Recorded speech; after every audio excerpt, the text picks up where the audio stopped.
Bistro के congested room में लगे एक टूटे शीशे में खुद देखकर कार्तिक आज भी हर दिन की तरह कह रहा था, बस 6 महीने और मेरा टाइम आने ही वाला है। अब देखेगी मुझे दुनिया और कहेगी। वो अपनी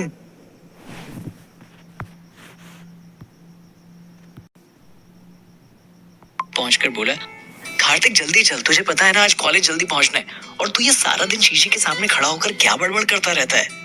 नील की बात सुनकर कार्तिक ने उसके सर पर टपली मारकर कहा, अपना टाइम आएगा, और अपना बैग उठाकर रूम से बाहर निकल गया।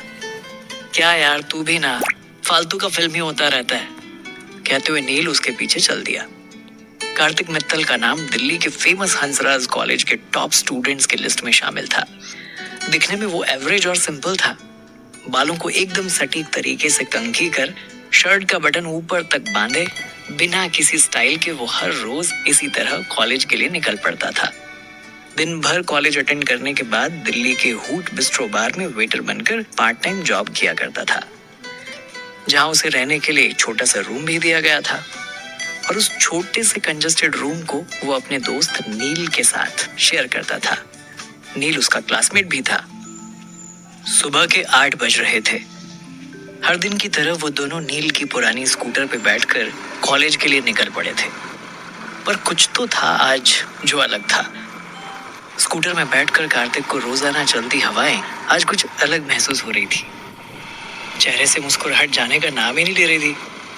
खुद के ख्यालों में खोया कार्तिक न जाने क्या सोचकर ब्लश किए जा रहा था। उसके ख्यालों को तोड़ते हुए नील ने स्कूटर रोककर उसे झंझोड़ते हुए कहा, भाई अब उतर, देख फ्लावर शॉप, अगर अभी देर की तो तू पूरा दिन बस सपने ही देखता रहेगा। तभी कार्तिक अचानक ख्यालों से बाहर आया। हाँ, जा रहा हूँ। फिर जल्दी से शॉप को देखकर एक रेड रोज का बकेट लेकर वापस आ गया। आज कॉलेज के सारे कपल्स एक साथ दिखाई दे रहे थे। कुछ बड़ी प्लानिंग कर रहे थे। कोई किसी को महंगे गिफ्ट दे रहा था तो कोई किसी के हाथ में हाथ डाले कॉलेज के अंदर जा रहा था। देखने में हर जगह रौनक थी। हाथ में बकेट लिए कार्तिक कॉन्शियसली पार्किंग में स्कूटी लगा रहे नील का वेट कर रहा था। नील उंगली में चाबी घुमाते हुए आया और मुंह बनाते हुए बोला, प्रपोज करने से पहले तू एक बार फिर से सोच ले, कहाँ तू बिलो एवरेज दिखने वाला वेटर और कहाँ वो इतनी खूबसूरत और फेमस बिल्डर मिस्टर शास्त्री की इकलौती बेटी। तुम दोनों की कुंडली मिसमैच है। जवाब में कार्तिक ने उसे देखकर कहा, कम ऑन नील, तू मेरा दोस्त है या दुश्मन? तुझे याद है पिछली बार वो मुझे देखकर कितनी देर तक मुस्कुराई जा रही थी? याद नहीं? तू हौसला बढ़ा, मुझे पता है वो मुझे लाइक करती है। ये बोलकर वो ऑडिटोरियम की ओर चला गया, जहाँ पूरे कॉलेज के लिए वैलेंटाइंस पार्टी ऑर्गेनाइज की गई थी। कार्तिक ने ऑडिटोरियम के अंदर जैसे ही अपने कदम बढ़ाए, वैसे ही उसकी नजर उस लड़की पर पड़ी जिसे वो चाहता था और प्रपोज करने वाला था, शनन। आज उसने रेड कलर की ऑफ शोल्डर घुटने तक लंबी फ्रॉक पहनी हुई थी और अपने बालों में बहुत महंगी फ्लोरल क्लिप लगा रखी थी। वैसे तो वो हर दिन बेहद खूबसूरत लगती, लेकिन आज रेड कलर की ड्रेस उसके संगमरमर जैसे बदन पर 4 चांद लगा रही थी। शनन को अपने सामने देखकर कार्तिक का मुंह हैरानी से खुला रह गया। वो बगैर पलके झपकाए उसे ही देखे जा रहा था। पीछे से डीजे ने रोमांटिक सॉन्ग भी प्ले कर रखा था। शनन अपने आईफोन से दोस्तों के साथ रील्स बना रही थी। उसने अपने बाल झटके और स्टाइल से बोली, 4.5 मिलियन फॉलोअर्स। शनन आज बहुत खुश हो जाएगी ये बुके लेकर। एक बार बस वो हाँ कर दे, बस फिर मैं उसे बहुत खुश रखूंगा। कार्तिक मनी मन सोचने लगा। तभी अचानक शनन की नजर उस पर पड़ी। ये देख कार्तिक हाथ हिलाकर उसे अपने पास आने का इशारा करने लगा। उसका इशारा पाकर शनन ने रिटेयर होते हुए अपने दोस्तों से कहा, oh my God, that guy is staring at me. पास खड़ी एक लड़की ने कहा, दैट अगली गाय। शनन ने टेढ़ा सा मुंह बनाया तो दूसरी लड़की ने उससे कहा, तू रुक यहीं, मैं उससे बात करके आती हूँ। शनन उसे देखकर आंखें मटकाती हुई बोली, तो याद है ना, तुम हॉट शॉट गैंग की लड़कियां हो, हम ऐसे किसी अरे गैर से बात नहीं करते, नॉट आवर स्टैंडर्ड। दूसरी लड़की ने शनन को कोहनी मार के कहा, अरे देखो तुम, उसके हाथ में तो रेड रोज का बकेट है, लगता है आज वो तुझे प्रपोज करने आया है। देख बेचारे को, सब सूट में आए, लेकिन वो तो आज भी हर दिन की तरह शर्ट में ही आया है, वो भी yellow colour with black tie. So old fashion. उसके बगल में खड़ी लड़की ने कहा। शैनन हंसकर अपनी आंखें रोल करते हुए बोली, पूरा टैक्सी लग रहा है। वेट करते कार्तिक का गला अब डर के मारे सूख रहा था। वो लगातार शैनन को ही देख रहा था। तभी शैनन के साथ मौजूद एक और लड़की ने कहा, देख तुझे बुला रहा है, अगर तू नहीं गई तो तुझे स्टॉक करेगा और अपनी खराब अंग्रेजी में तुझसे कहेगा, hey babes, I will keep you like a doll. उस लड़की की बात सुनकर सारी लड़कियां हंसने लगी। इस बीच शैनन ने कुछ तो सोचा और तिरछी स्माइल के साथ उसने ड्रिंक का ग्लास उठाया और कार्तिक के पास जाने लगी। जैसे जैसे शैनन कार्तिक के करीब जा रही थी, उसके दिल की धड़कनें बढ़ती जा रही थी। शैनन जैसे ही उसके करीब आई, रोज और जैस्मिन की परफ्यूम की तेज खुशबू कार्तिक को मदहोश करने लगी। उसे सामने देख कार्तिक पूरी तरह ब्लैंक हो चुका था। तभी अचानक शैनन ने उसके सामने चुटकी बजाते हुए कहा, कहो क्यों बुलाया है?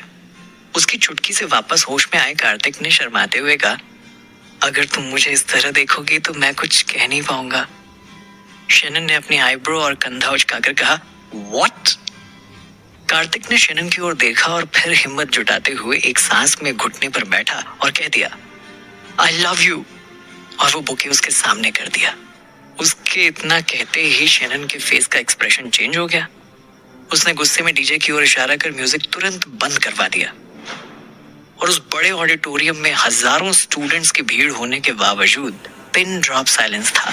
कुछ सेकंड्स के बाद शैनन ने कार्तिक के हाथ में रखे हुए बुके की ओर देखकर कहा, फिर से कहना, क्या कहा तुमने? कार्तिक ने वहां खड़े सभी पर हल्की नजर डाली और शैनन को देखकर उसे दोबारा अपना गला साफ करके कहा, आई लव यू, मैं तुमसे दीवानों वाला प्यार करता हूँ, तुम्हें यकीन ना हो तो आजमा कर देख लो। ये सुनकर शैनन ने उसे सरकास्टिक स्माइल दी और अपने कंधे उचकाकर बोली, यहाँ किसी को सुनाई नहीं दिया, तुमने क्या कहा? फिर से कहो। I love you, I love you Shannon, I love you so much. Excitement में एक बार फिर उसकी आवाज काफी तेज हो गई। उसे लग रहा था कि शायद शैनन को उसकी बात पर यकीन नहीं हुआ, इसलिए उसने अपने प्यार का इजहार सबके सामने करने का सोचा। तभी शैनन ने एक बड़ी सी स्माइल के साथ बुके उसके हाथ से लिया। ये देख कार्तिक के चेहरे पर स्माइल आ गई। उसे कुछ पल के लिए बहुत सुकून महसूस हुआ। वो उसे थैंक्स कहने के लिए उठा ही था कि तभी शैनन ने फ्लावर का बंच उसके मुंह पर दे मारा। कार्तिक को समझ नहीं आया कि अभी उसके साथ ऐसा क्या हुआ। वो सकपका गया। उसके चेहरे के भाव एक पल में बदल गए। शैनन ने तेज आवाज में कहा, तुम्हारी हिम्मत कैसे हुई मुझे प्रपोज करने की? सीधा साधा लड़का समझकर मैं तुम्हारे पास आई और उल्टा तुम मुझे किसी खेत की मूली समझ रहे हो जो मैं तुम्हारे इस घटिया प्रपोजल पे हाँ कह दूंगी? उसके हर एक शब्द कार्तिक के दिल में तीर की तरह चुभ गए। उससे कुछ भी बोला नहीं जा रहा था। वो बस अपनी भौं सिकोड़कर जमीन की ओर देखे जा रहा था। शैनन ने सारे स्टूडेंट्स की ओर देखकर तेज आवाज में कहा, गाइस गौर से देखो इसे, ये मुझे प्रपोज करने आया है, वो भी इस रेड रोज के बुके के साथ। उसकी बात सुनकर वहां मौजूद सारे स्टूडेंट्स कार्तिक को बली करने लगे। उसे यकीन नहीं हो रहा था कि शैनन उसके साथ ऐसा कर सकती थी। उसे लगा कि हो सकता है शायद शैनन उसे मना कर दे, पर वो इस तरह से उसे और उसकी फीलिंग्स को जलील करेगी, उसकी उम्मीद उसे बिल्कुल नहीं थी। वो वहां से अपनी आंखें सारे स्टूडेंट्स से चुराकर बाहर निकलने लगा। तभी कॉलेज के कुछ लड़कों ने उसका रास्ता रोक उसे घेर लिया। एक लड़के ने उसे देखकर कहा, क्यों बे बैटरी, तुझे भी वैलेंटाइन डे का बुखार चढ़ा हुआ है? अब मैं अपनी शक्ल देखी है तूने आईने में। तब तक नील भी वहां पहुंच चुका था। वो घेरे के बीच कार्तिक के पास जब पहुंचा, तभी नील को देखकर दूसरे लड़के ने कहा, अबे डबल बैटरी, समझा इस सिंगल बैटरी को, औकात में रहे। अपनी बेइज्जती तो कार्तिक को बर्दाश्त थी, लेकिन अपने दोस्त के लिए गलत सुन उसने गुस्से भरी नजर उस पर डाली। कार्तिक उन लड़कों को बहुत कुछ बोल पाता उससे पहले ही नील उसे जबरदस्ती वहां से ले गया। दोनों बाहर गार्डन की बेंच पर आकर बैठ गए।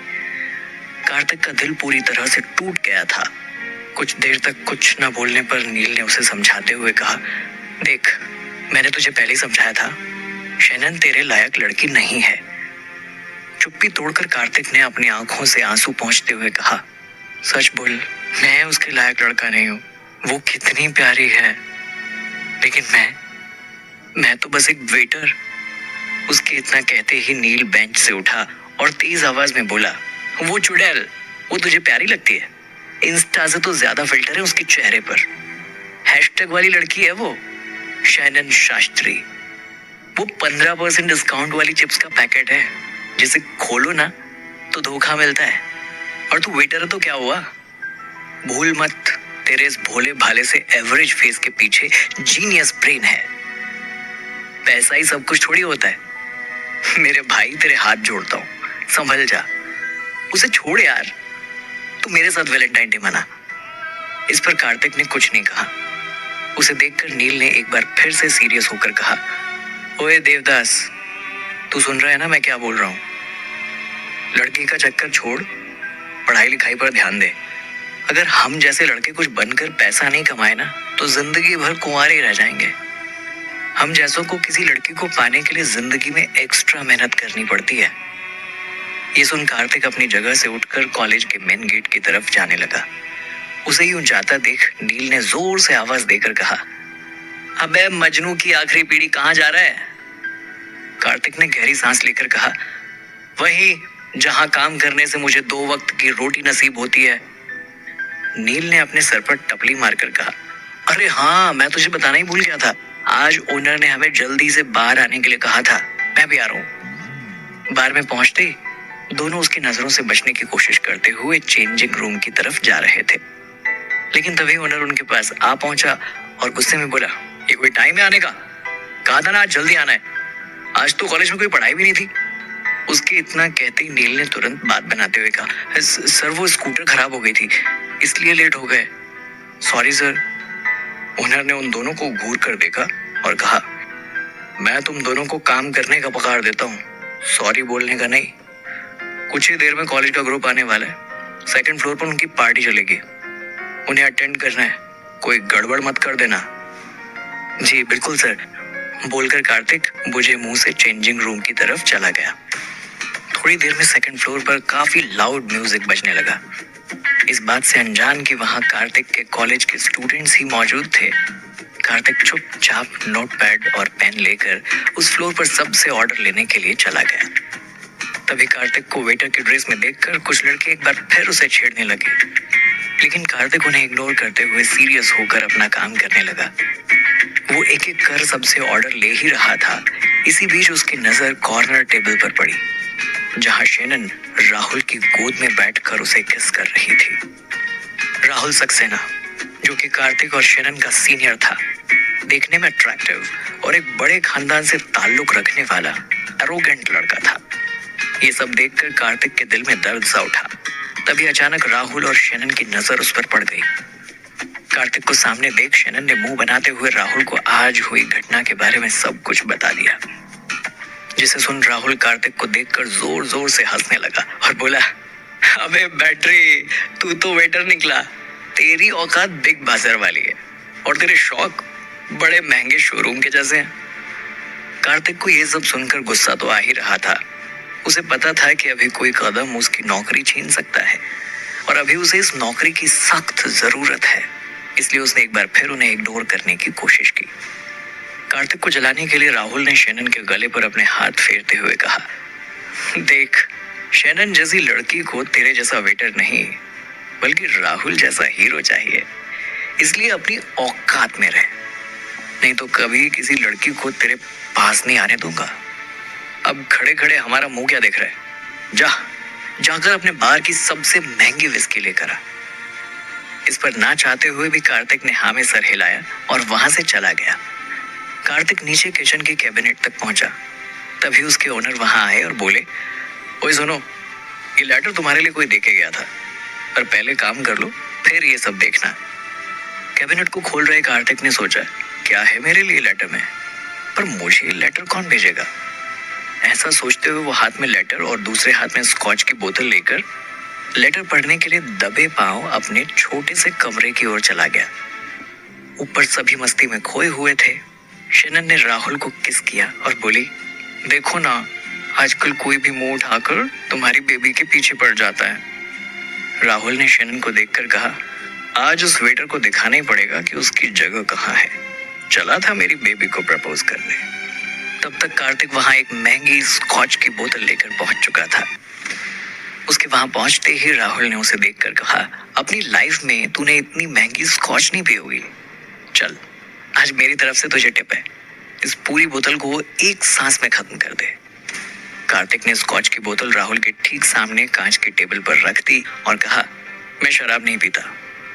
शेनन ने उसे चिढ़ाते हुए कहा, अले अले छोटा बेबी, क्या पीता है? जवाब में राहुल ने हंसते हुए कहा, ये तो बारिश का पानी पीता होगा, है ना नाली के कीड़े। उसके इतना कहते कार्तिक ने अपना चश्मा निकालकर पास की टेबल पर बड़े इत्मीनान से रखा और अचानक राहुल की शर्ट का कॉलर पकड़कर उसके चेहरे पर जोरदार पंच दे मारा। कार्तिक के पंच से राहुल दूर कोने में जाकर गिरा और पूरे फ्लोर पे शांति छा गई। सबका मुंह खुला का खुला रह गया। सभी कार्तिक का नया अवतार देखकर दंग रह गए थे। कार्तिक इतने पर भी नहीं रुका। राहुल के करीब जाकर उसने उसके चेहरे पर 2-4 घूंसे और दे मारे और दांत पीसकर गुस्से से उसने कहा, सुन, जब तुझे मेरा पास पता चलेगा ना, तो तेरा फ्यूचर मेरे हाथ में होगा, समझा? तो जैसे आज तक बहुत देखे हैं मैंने, इसलिए आज के बाद ऐसी हरकत मत करना। आज से पहले तो कार्तिक का ये रूप उसके बेस्ट फ्रेंड नील ने भी कभी नहीं देखा था। सबकी नजर उस पर थी। लड़कियां उसे देखकर उसकी फैन हो गई थी। राहुल खुद उसके गुस्से से लगभग डर के रोने ही वाला था। तभी शोर शराबा सुनकर ओनर अचानक वहां आ गया और गुस्से में चिल्लाते हुए बोला, you Kartik, come downstairs right now. ये देख नील ने सर पर हाथ रखकर कहा, लग गए अब तो। आखिर कैसे आया पल भर में कार्तिक में इतना बदलाव? क्या था उस लेटर में जिसे कार्तिक छुप कर पढ़ रहा था? जानने के लिए सुनते रहिए only on pocket FM.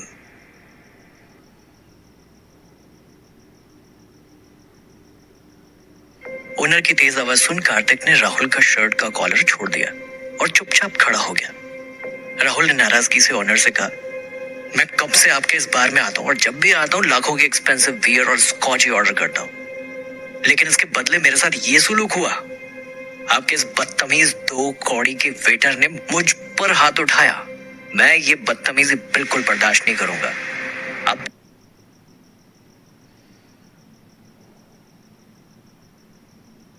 Police को कॉल करता हूँ, सब के सब जेल जाओगे। ये बोलकर राहुल ने गुस्से से अपने पॉकेट से मोबाइल निकाला। पुलिस का नाम सुनते ही ओनर ने राहुल से गिड़गिड़ाते हुए कहा, सर, मैं जानता हूँ इससे बहुत बड़ी गलती हो गई है, पर आपसे रिक्वेस्ट है, प्लीज आप पुलिस को रहने दें, प्लीज इसकी गलती माफ कर दें सर। ये अभी आपसे सॉरी बोलेगा। ये बात सुनते ही राहुल कार्तिक की ओर देखकर तिरछी स्माइल देने लगा।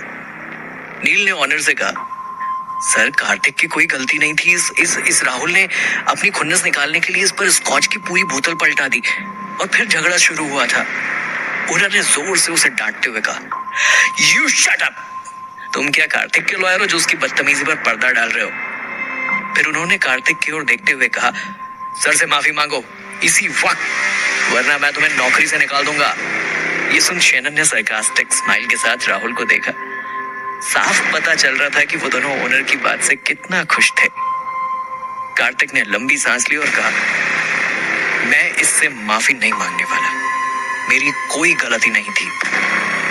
ओनर ने एक बार फिर चिल्लाकर कहा, तो फिर ठीक है, यू आर फायर्ड। ये सुनकर नील घबरा गया, लेकिन कार्तिक ने बिना किसी शिकन के कहा, विद प्लेजर, आई क्विट। फिर उसने अपनी टाई का नॉट लूज किया और बेफिक्र राहुल और शेनन को देख मुस्कुराते हुए वहां से निकल गया। उसे देख नील भी उसके पीछे पीछे चल पड़ा। सब अचानक उसका ये एटीट्यूड देखते ही रह गए। ओनर भी हैरान था, आखिर इस गरीब बच्चे के अंदर इतनी अकड़ आई कहां से। उधर कार्तिक अपना बैग लेकर सुनसान सड़कों पर पैदल चले जा रहा था। नील भी उसके पीछे पीछे पहुंच गया। उसे देखकर कार्तिक ने कहा, तू यहाँ? नील ने उसके कंधे पर हाथ रखते हुए कहा, जहां कार्तिक रहेगा वहीं नील भी तो रहेगा ना। उसकी बात सुनकर कार्तिक के चेहरे पर एक प्यारी सी स्माइल आ गई। फिर वो थोड़ा सा उदास होते हुए बोला, तुझे अपनी जॉब नहीं छोड़नी चाहिए थी। नील बोला, अरे तू वो सारी बातें छोड़, ये बता आगे क्या करना है। कार्तिक रोड के फुटपाथ पर लगी बेंच पर जाकर बैठ गया। अपने पॉकेट से मोबाइल निकालकर उसने दूसरा सिम चालू किया, जिसे उसने लगभग 6 साल पहले बंद कर दिया था। कार्तिक को मोबाइल में घूरते देख नील बोला, मैं पूछ रहा हूँ कि हमें आगे क्या करना है, और एक तू है जो मोबाइल देख रहा है। कार्तिक ने जैसे ही अपना पुराना सिम ऑन किया, उसमें ढेर सारे मैसेजेस आने लगे, जिसमें से एक मैसेज ओपन कर कार्तिक ने देखा तो वहां लिखा था, कार्तिक तुम इस वक्त जहां कहीं भी हो फौरन मित्तल पैलेस लौट कर आ जाओ, तुम्हें तुम्हारे राइट्स वापस किए जा रहे हैं। कार्तिक को यह मैसेज 7 दिन पहले आया हुआ था। मैसेज पढ़कर कार्तिक हैरान हो गया, लेकिन ये राइट्स तो मुझे मिलने में अभी वक्त था, फिर अभी से? एक पल के लिए तो वो ये भी भूल गया कि इस समय नील भी उसके साथ है। कार्तिक की हल्की हल्की आवाज सुन नील ने अजीब सा फेस एक्सप्रेशन देकर कहा, कार्तिक तुझे फिर से दौरे पड़ने शुरू हो गए, या हमारे खाने के लाले पड़े हुए हो और एक तू है कि? कार्तिक के चेहरे पर एक अलग लेवल का कॉन्फिडेंस झलक रहा था। अचानक उसने वहां से टैक्सी को बुलाया और उसमें चढ़ने लगा। कार्तिक को देखकर थोड़ा परेशान और कंफ्यूज नील भी उसके साथ फटाफट टैक्सी में बैठ गया। अबे यार अब तो बता दे कहाँ जा रहे हैं? कार्तिक ने फाइनली उसकी ओर स्माइल कर कहा, बस देखते जा, अपना टाइम आ गया। और आंखें बंद कर टैक्सी की सीट पर आराम से टेक लेकर बैठ गया। उसकी बंद आंखों के सामने धुंधली सी तस्वीर घूमने लगी। कार्तिक मित्तल फैमिली का असली वारिस नहीं है, इसलिए तुम कितना भी कह लो, उसे 7 साल अपनी पहचान छिपा कर रखनी ही होगी। अगर इस शर्त में वो कामयाब हुआ तभी उसे अपना हक मिलेगा। किसी की भारी सी आवाज आई, पर आप मेरे बच्चे को ऐसे कैसे भेज सकते हैं? खुद से अलग कैसे कर सकते हैं? इसमें उसकी क्या गलती है कि वो इस घर का नहीं? उसे तो मैं लेकर आई थी। आपको भी ये बात पहले से पता थी तो आपने पहले मना क्यों नहीं किया? आप इस बच्चे के साथ मुझे भी सजा दे रहे हैं। कार्तिक की मां ने रोते हुए कहा, जो कह दिया सो कह दिया।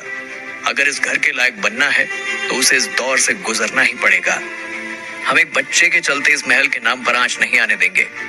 सालों और पीढ़ियों की मेहनत है, इसके लायक बनना पड़ता है। ये आप ठीक नहीं कर रहे ठीक। कोई तो रोक लो, मेरे बच्चे को मत ले जाओ, ये मैं नहीं होने दूंगी। कार्तिक अपना बीता हुआ कल सोच ही रहा था, तभी एक बड़े से पैलेस के सामने टैक्सी रुक गई और इसी के साथ उसकी खुलती आंखों से एक आंसू टपक गया। कार्तिक ने टैक्सी से उतर ड्राइवर को उसके पैसे दिए और दोनों हाथ अपने पॉकेट में डालकर उस आलीशान पैलेस को देखने लगा। व्हाइट कलर के संगमरमर से बने उस आलीशान पैलेस के बड़े से गेट के बाहर मित्तल पैलेस लिखा हुआ था। उस पैलेस को देख नील ने कार्तिक से बड़े ही एक्साइटमेंट के साथ कहा, अच्छा अब मुझे समझ में आया, तो अब हम यहाँ जॉब करने वाले हैं। Nice, very nice. पैलेस के अंदर एक बड़ा सा वाटर फाउंटेन था, जिसमें अलग अलग कलर्स की लाइट्स लगी हुई थी। रात के वक्त वो फाउंटेन बेहद खूबसूरत दिखाई दे रहा था।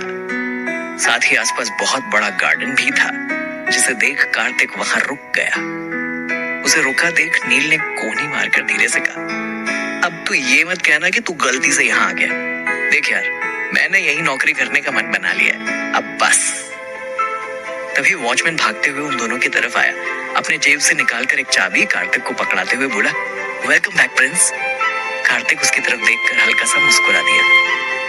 नील ने वॉचमैन को करेक्ट करते हुए कहा, इनका नाम प्रिंस नहीं कार्तिक है। पर वॉचमैन और कार्तिक दोनों ने ही इस बात को इग्नोर कर दिया और कार्तिक अंदर एंटर करने लगा। पैलेस का लिविंग रूम बेहद बड़ा और खूबसूरत था। वहां सेंटर पर काफी बड़ा सा एक्सपेंसिव झूमर टंगा हुआ था और बड़े बड़े आलीशान व्हाइट कलर के सोफे रखे हुए थे। जब नील अंदर आया तो उसका मुंह ये सब देखकर खुला का खुला रह गया। तभी वहां एक आदमी आया जिसकी उम्र तकरीबन 55 से 60 के बीच रही होगी। उन्होंने महंगा 3 पीस सूट पहना हुआ था और हाथों में महंगी छड़ी थी। चेहरे पर फ्रेंच कट सफेद दाढ़ी उनकी उम्र की गवाही दे रही थी। उन्होंने जैसे ही कार्तिक को देखा बहुत खुश हुए और कहा, वेलकम बैक प्रिंस। कार्तिक ने उन्हें गौर से देखकर पहचानने की कोशिश की। उस शख्स ने सामने आकर कहा, प्रिंस, मैं आपका फैमिली लॉयर हर्षल चौहान। आपके पिताजी का सबसे खास दोस्त। आपको याद है, हम तब मिले थे जब आप 8 साल के थे। उनके इतना कहते ही कार्तिक ने पहले कुछ सोचा और फिर अचानक से उसके चेहरे पर एक बड़ी सी स्माइल आ गई। कार्तिक ने मानो अपना दुख एक सांस में दबा लिया देखा। नील एक बार फिर उसका रूम देखकर हैरान था। उसने कहा, ये बच्चों के कमरे में क्यों लेकर आया यार? मैं जानता हूँ तू इस घर का मालिक बन गया है, लेकिन ये कोई वक्त है खिलौनों से खेलने का? तभी उसे रेशमी बेडशीट वाला बेड दिखा। अब तक तो उसे एसी की हवा भी लग चुकी थी। कार्तिक ने भावुक होकर उन खिलौनों को देखते हुए कहा, ये मेरे बचपन का कमरा है, पता है तुझे? वो जैसे ही नील को देखने के लिए मुड़ा, उसने देखा कि नील बिना जूते उतारे ही बेड पर फैलकर सो चुका था। अगले दिन सुबह 9 बजे वो तैयार होकर नीचे आ गए। कार्तिक ने अंकल से कहा, मैं बैंक होकर आता हूँ, बेस्ट ऑफ लक। अंकल ने उसके सर पर हाथ रखते हुए कहा, और इसी के साथ नील और कार्तिक दोनों पैलेस से बाहर आ गए। पैलेस से बाहर निकलते ही नील कार्तिक की पीठ पर चढ़ गया और खुश होकर बोला, क्या बात है, कहाँ दुनिया तुझे एक साधारण वेटर मानती है और तू निकला छोटा मालिक, क्या बात है दोस्त। कार्तिक ने मुस्कुराते हुए कहा, अब बस भी कर। कुछ देर के बाद सिंडिकेट बैंक पहुंच गए। उनके आते ही रिसेप्शनिस्ट ने उनसे पूछा, sir how can I help you? Kartik ने कहा, मुझे यहाँ मैनेजर मिस्टर खन्ना से मिलना है। रिसेप्शनिस्ट ने अपनी टेबल पर रखी कंप्यूटर स्क्रीन में कुछ एंटर किया और कहा, क्या आप मुझे बता सकते हैं कि आप उनसे क्यों मिलना चाहते हैं? कार्तिक ने कहा, मित्तल प्रॉपर्टीज अपने नाम ट्रांसफर कराने के लिए। रिसेप्शनिस्ट ने एक्सप्रेशनलेस फेस के साथ कहा, क्या आप मेरे साथ मजाक कर रहे हैं? कार्तिक ने नहीं में सर हिलाया और कहा, आप प्लीज मेरा टाइम वेस्ट मत कीजिए, थोड़ा अर्जेंट है। रिसेप्शनिस्ट गुस्से में खड़ी हुई। उसने कार्तिक को तेज आवाज में डांट लगाते हुए कहा, आप यहाँ से इसी वक्त निकल जाइए। आप जानते भी हैं मित्तल प्रॉपर्टी के बारे में, या फिर आप मेरे साथ प्रैंक कर रहे हैं? उसकी टेबल पर रखा लैंडलाइन फोन बजा।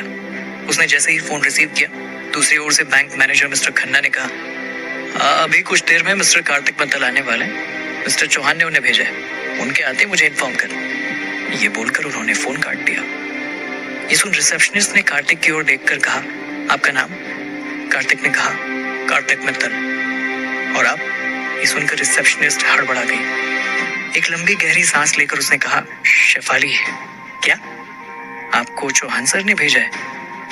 इस पर कार्तिक ने जैसे ही हाँ में सर हिलाया, शेफाली की टोन तुरंत चेंज हो गई। उसने अपने चेहरे पर फेक स्माइल देकर कहा, वेलकम सर, प्लीज आप मेरे साथ आइए, प्लीज कम। शेफाली ने मिस्टर खन्ना के केबिन का डोर आधा ओपन कर कहा, कार्तिक मित्तल आए हुए हैं। कार्तिक का नाम सुनकर मैनेजर अपनी सीट से उठ खड़ा हो गया और शेफाली से बोला, इडियट, मैंने तुमसे कहा था ना कि जैसे ही वो बैंक पहुंचे मुझे इन्फॉर्म करना, मैं खुद इन्हें वेलकम करने आ जाता। अरे सर आइए ना, अंदर आइए, बैठिए। शेफाली चुपचाप सर नीचे कर खड़ी रही। बैंक मैनेजर ने गुस्से से कहा, अब यहाँ खड़ी होकर मेरा मुंह क्या देख रहे हो? जाओ जल्दी से स्पेशल चाय लेकर आओ। शेफाली ने जाते जाते धीरे से कार्तिक से कहा, आई एम सॉरी, मैंने आपको पहचाना नहीं था। कार्तिक ने उस पर एक नजर डाली और बगैर कुछ कहे मिस्टर खन्ना के सामने जाकर बैठ गया। शेफाली का चेंज्ड बिहेवियर देख नील कार्तिक के बगल में बैठकर आंखें मटकाते हुए देखने लगा और मन ही मन बोला, वाह भगवान वाह, क्या किस्मत दी है, धन्य हुआ। तभी मिस्टर खन्ना ने कहा, सर कुछ छोटी सी फॉर्मेलिटीज है, आपको हमारे साथ पूरी करनी होगी। कार्तिक ने कहा, श्योर। मिस्टर खन्ना ने अपने टेबल पर रखे लैंडलाइन फोन से किसी को कॉल कर कहा, मिस्टर मित्तल का रेटिना और फिंगरप्रिंट चेक करना है। फोन कट करने के बाद मैनेजर ने कार्तिक को देखकर स्माइल करते हुए कहा, I am so sorry sir, आपको प्रॉब्लम उठानी पड़ रही है, लेकिन ये हमारे बैंक का रूल है। उनकी बातचीत के दौरान शेफाली चाय की ट्रे लेकर केबिन के अंदर एंटर हुई। इस वक्त शेफाली के चेहरे का रंग डर के मारे उड़ा हुआ था। उसे लग रहा था कि कहीं कार्तिक शेफाली की कंप्लेंट मैनेजर से ना कर दे। शेफाली को यूं इतना डरा हुआ देख कार्तिक के चेहरे पर स्माइल आ गई। तभी ट्रे टेबल पर रखते वक्त शेफाली स्लिप हो गई और चाय का कप उससे छूटकर कार्तिक पर जा गिरा, जिससे वो हड़बड़ाकर अपनी चेयर से उठकर खड़ा हो गया। बैंक मैनेजर ने शेफाली पर जोर से चिल्लाते हुए कहा, कोई भी काम तुम ठीक से नहीं कर सकती हो, यू इडियट, तुम्हें पता है तुमने क्या किया? उसकी डांट सुन शेफाली की आंखें नम हो गई। गर्म चाय गिरने की वजह से कार्तिक को कंधे पर जलन महसूस हो रही थी। मैनेजर लगातार शेफाली को डांटे जा रहा था। कार्तिक कुछ कहता उससे पहले कुछ लोग मैनेजर के केबिन में आ गए। वो लोग कार्तिक की रेटिना और उसके फिंगरप्रिंट का सैंपल लेने आए हुए थे। मैनेजर ने शेफाली को डांटकर वहां से जाने के लिए कह दिया। पूरा प्रोसीजर होने के बाद मैनेजर ने कार्तिक की ओर देखकर कहा, सर बस 3 घंटे में सारी प्रॉपर्टी आपके नाम हो जाएगी। कार्तिक अपने चेयर से उठ खड़ा हो गया। थैंक यू बोलकर वो वहां से निकल गया। शेफाली केबिन के बाहर मौजूद थी। कार्तिक को देखते ही उसने कहा, आई एम सो सॉरी, आज मेरी वजह से आपको बैंक में काफी तकलीफ उठानी पड़ी। लेकिन कार्तिक नील के साथ वहां से बगैर कुछ बोले बाहर निकल गया। बाहर निकलते ही कार्तिक और नील के सामने एक BMW आकर रुकी। ग्लास डाउन होते ही कार्तिक ने देखा ड्राइविंग सीट पर कोई और नहीं बल्कि राहुल मौजूद था। राहुल ने कार्तिक को ऊपर से लेकर नीचे तक देखा और सरकास्टिक हंसी हंसते हुए बोला, वेटर्स, तुम यहाँ बैंक के बाहर किसका वेट कर रहे हो? कितना खराब दिन है तुम्हारा। एक ही दिन में नौकरी भी चली गई और छोकरी भी। ये बोलकर वो जोर जोर से हंसने लगा। उसने आगे कहा, कल बार में बहुत हीरो बन रहा था ना? अगर सचमुच तेरे अंदर दम है तो आजा आज रात ठीक 9 बजे हूट बिस्ट्रो में। अगर तू मेरे गेम में मुझसे जीत गया तो शेनन सभी के सामने तुझे प्रपोज करे और तेरे होठों पर किस भी। ये सुन कार्तिक ने सीधे मुंह उससे पूछा, और तेरी शर्त क्या है? अभी से डर गया? राहुल ने टेढ़ी हंसी हंसते हुए कहा। कार्तिक ने कहा, अपनी शर्त बता। राहुल ने कहा, शर्त तुझे वहीं आकर पता चलेगी, और अगर तू नहीं आया तो मैं समझ लूंगा कि तू लूजर है। कार्तिक ने हाथ बांधकर कहा, देख, जो मैं हूं वो मैं हूं नहीं, और जो मैं नहीं हूं वो डेफिनेटली हूं। ठीक 9 बजे।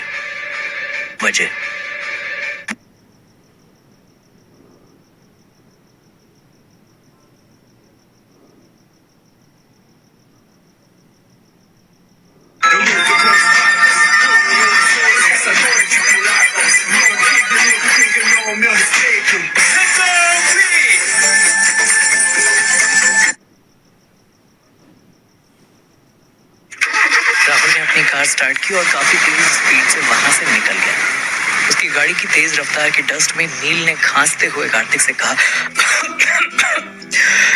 यार तू उस राहुल के बच्चे को सच क्यों नहीं बता देता?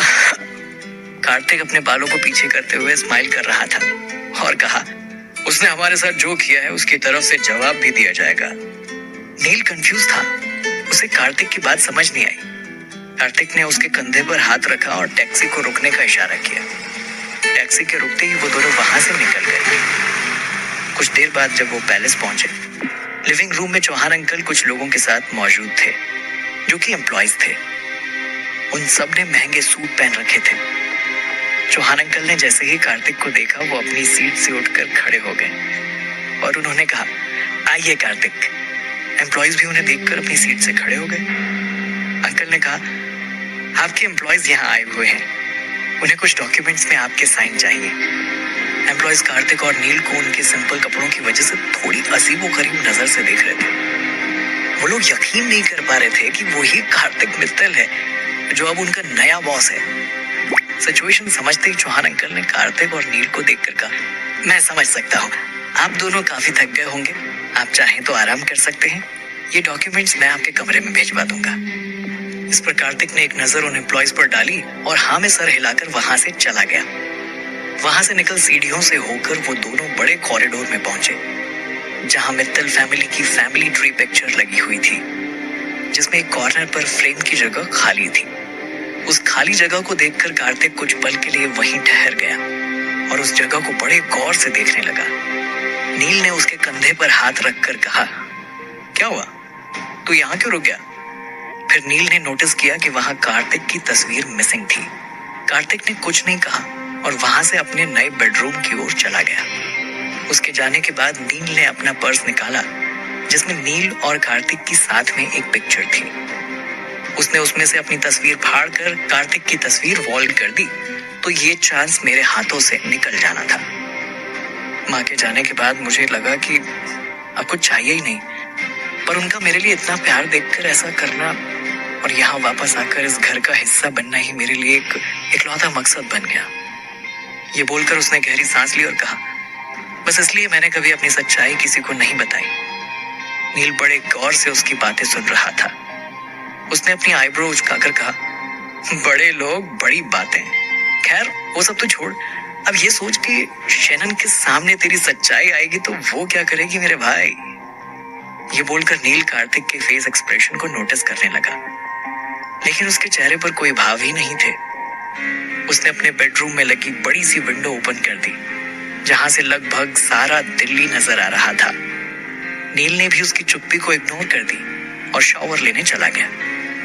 उसके जाने के बाद कार्तिक ने जैसे ही अपनी शर्ट उतारी, उसकी नजर चाय के दाग पर पड़ी। उसने सोचा, दुनिया में कुछ लोग कितने इनोसेंट होते हैं। कुछ देर में नील शॉवर लेकर वापस आ चुका था। बाहर आकर उसने अपने गीले बालों को टॉवल से सुखाते हुए कहा, सुन भाई, मैं यहाँ नहीं रहने वाला। कार्तिक सवालिया नजरों से उसे देखने लगा तो नील ने आगे कहा, भाई जितना बड़ा तेरा बाथरूम है ना, उतना बड़ा तो हमारे उस बार का ग्राउंड फ्लोर हुआ करता था, जहाँ हम दोनों वेटर थे। और इतने बड़े बाथरूम में साबुन गिर जाए तो तुझे पता है कितनी मुश्किल होती है ढूंढने में। और हर तरफ बड़े बड़े शीशे लगे हुए हैं। यार तू ही बता, नहाते वक्त कौन अपने आप को देखता है। कार्तिक उसकी बातें सुनकर हंसने लगा। शाम के 7 बज चुके थे। नील और कार्तिक बाहर के लिए निकल रहे थे। वो दोनों जैसे अपनी गाड़ी से पैलेस के बाहर थोड़ा आगे निकले, गेट पर उन्हें किसी लड़की की परछाई नजर आई। कार्तिक ने ड्राइवर को गाड़ी पीछे लेने के लिए कहा। गाड़ी बैक होते ही उसने गौर से उस लड़की को देखा। वो लड़की कोई और नहीं बल्कि वही बैंक वाली रिसेप्शनिस्ट शेफाली थी। शेफाली को देखकर कार्तिक हैरान हो गया और गाड़ी से बाहर आ गया। तुम यहाँ क्या कर रहे हो? शेफाली ने कुछ डॉक्यूमेंट्स उसे पास किए और कहा, मैं आपको ये डॉक्यूमेंट्स देने आई थी। आपके डॉक्यूमेंट्स का सारा काम पूरा हो चुका है। अब आप पूरी तरह से इस विरासत के मालिक हैं। कॉन्ग्रेचुलेशंस। कार्तिक ने वो पेपर लिया और कहा, इसे तुम किसी और के हाथ भी भेज सकती थी, खुद क्यों आई? शेफाली ने कहा, कॉन्फिडेंशियल पेपर थे, इसलिए मैं खुद देने चली आई। कार्तिक ने एक नजर ऊपर से नीचे तक उस पर डाली और कहा, कहो क्या कहना चाहती हो? कॉन्फिडेंशियल पेपर तो देने नहीं आई हो तुम। जवाब में शेफाली ने कहा, उम्मीद करती हूँ कि आप आगे से अपना पैसा सिटी बैंक में ही डिपॉजिट रखेंगे। मेरी वजह से आप दूसरा ऑप्शन नहीं देखेंगे। मैं अपनी हरकत के लिए शर्मिंदा हूँ। उसके चेहरे पर बच्चों की तरह मासूमियत थी और उसकी आवाज में सच में एक शर्मिंदगी भरी झलक थी। कुछ सोचकर कार्तिक ने कहा, एक शर्त पे मैं तुम्हें माफ कर सकता हूँ। शेफाली ने तुरंत उसकी तरफ देखा तो कार्तिक ने कहा, मैं पार्टी में जा रहा हूँ, क्या तुम मेरे साथ आना पसंद करोगी? देखो कोई जबरदस्ती नहीं है, जैसा तुम्हारा मन। ये बोलकर कार्तिक उसके जवाब का वेट करने लगा। शेफाली पहले थोड़ा हिचकिचाई, पर फिर उसने हाँ में सर हिला दिया। फिर वो अपने कपड़ों की ओर देखकर कहने लगी, लेकिन मैंने तो ऑफिस के कपड़े ही पहन रखे हैं। ये सुन कार्तिक के चेहरे पर हल्की सी मुस्कान आ गई और उसने कहा, तुम उसकी टेंशन मत लो। ये कहकर उसने शेफाली को गाड़ी में बैठने का इशारा किया और फिर तीनों वहां से निकल गए। शेफाली गाड़ी की विंडो से बाहर का नजारा देख रही थी। कुछ देर बाद कार्तिक ने ड्राइवर से कहकर एक बड़े से कपड़ों के शोरूम के बाहर गाड़ी रुकवा दी। गाड़ी रुकते ही उसने शेफाली को गाड़ी से उतरने का इशारा किया और खुद भी गाड़ी से उतरकर उस बड़े शोरूम की ओर चला गया। शेफाली को कुछ समझ नहीं आ रहा था। वो इतना बड़ा शोरूम देखकर हैरान थी। ये कहाँ ले आया आप मुझे? यहाँ से मैं कैसे कपड़े खरीदूंगी? शोरूम में पहुंचकर कार्तिक ने अचानक उससे कहा, तुम यहाँ से अपनी पसंद की ड्रेस ले सकती हो। ये सुन शेफाली एकदम चौंक गई और उसकी आंखें बाहर निकल गई।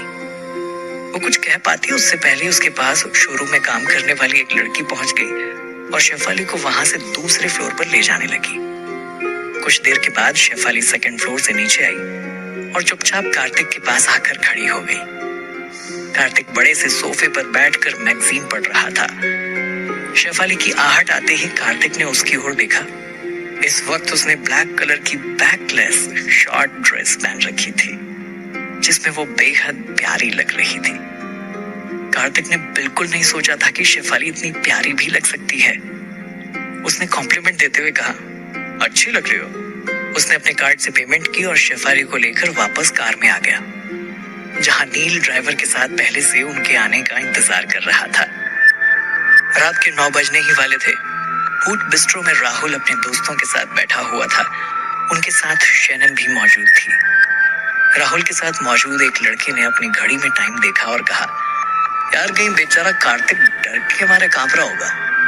राहुल ने हंसते हुए कहा, वैसे भी हमें वो किस मुंह से आकर मिलेगा, भीख मांगने से फुर्सत मिले तब ना।